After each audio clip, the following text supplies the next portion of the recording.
After I graduated from university with a 2-1 with my degree in history, I really wasn't sure about what career path I wanted to take, and really how to go about looking for a role, what the first step I needed to take was. I felt like I needed help with my CV and making it stand out a little bit from the rest of the applicants. So I went to Oakleaf just to get some advice. Advice generally about whether to apply for graduate schemes or whether it's better to go for an entry-level position. I really didn't have much of an idea about what was best, so going to Oakleaf really helped me. Oakleaf was so useful. I mean, right from the start, they really helped me get my CV together and told me what content was relevant and what should include. And then the next step of getting an actual job interview, the interview prep was so great.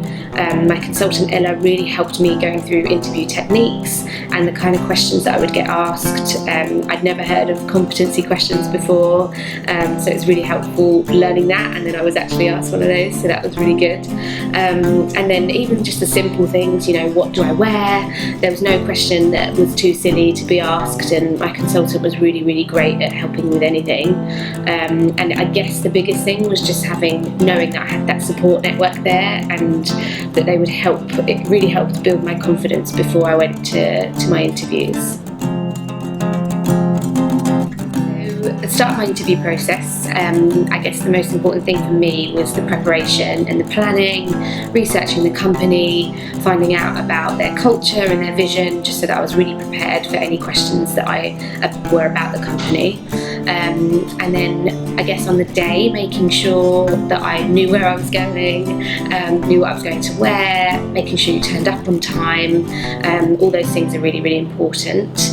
And Oakleaf really helped me kind of prepare for any question. I know it sounds really simple, but you don't know what you're going to get asked, and there's always going to be one that they throw in that's a bit harder. And actually one of the most challenging questions I had in the interview for my current role that I'm in asked me to comment on sort of a current controversial affair that was in the media at the moment at that time.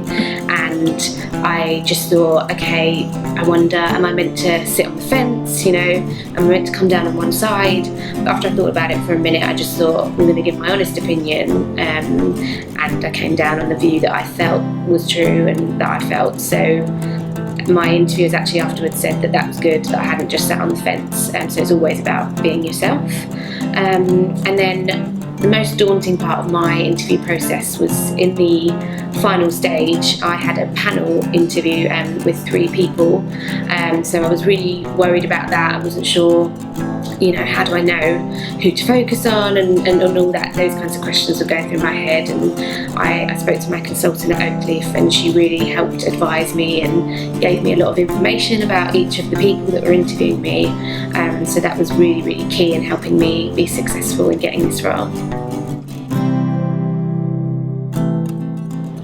So if you're looking at Oakleaf, you've already made your first big step. I guess you want a career in HR.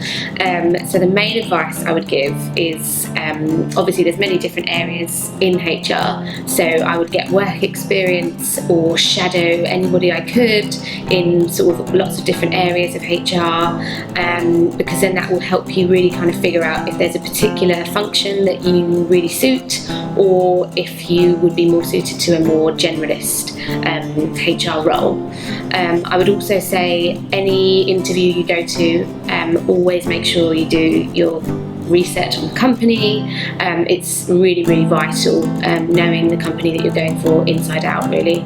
And the most important thing, you're not going to get every job you go for. If you don't get your first interview or your second interview, don't give up. You've just got to keep trying, and because there's so many graduates now, you've got to keep thinking, how can I stand out from the crowd? What can I do to make me a little bit different so that I can get the role that I want? So social media can be both really beneficial and could potentially be damaging when you're looking for a job. So I would say the first thing to do, be careful what what's on your Facebook page, what's on your Twitter. You know, if you've got photos of you out that you wouldn't want your employer to see, then take them down, or just make sure that your profiles are private, because that's the first thing. As soon as you apply for a job, your interviewer or your employer is going to Google you and look you up on Facebook, so be careful what's on there. But then also the massive benefit of social media is now LinkedIn. I didn't really realise the importance of how much LinkedIn could help me before I got a job, and my consultant at Oakleaf really helped me make my LinkedIn profile look professional. You know, make sure you've got a professional photo, and it's kind of like a taster of your CV, so making sure your dates are correct and that you've got all your relevant work experience and skills on there that would help you get a job.